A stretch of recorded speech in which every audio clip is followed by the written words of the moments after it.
The purpose of this video is to demonstrate the typical operation of a standard water feature.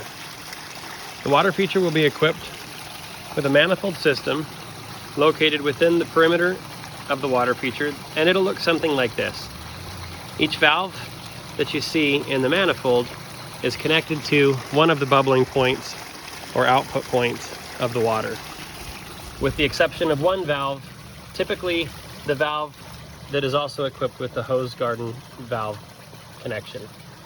This valve operates the overflow for the pump and controls the overall volume of water out of all points of the water feature. To adjust the water or the flow out of the feature, simply turn the valve associated with that bubbler to increase or to decrease the flow.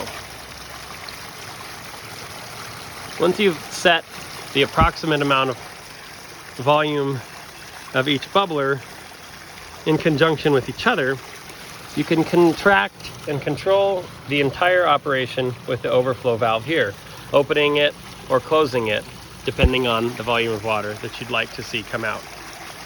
These pumps run the longest and the best if there is as little back pressure or head pressure on the pump as possible.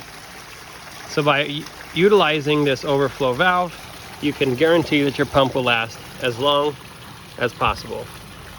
For the maximum amount of flow out of the points of the water feature, close this entirely or open it to let some of the water go through the bypass.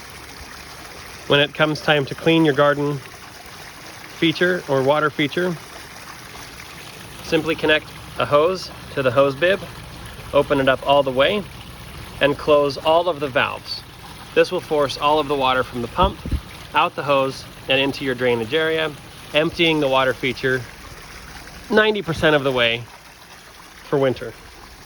And that is how you operate your brand new water feature. Enjoy.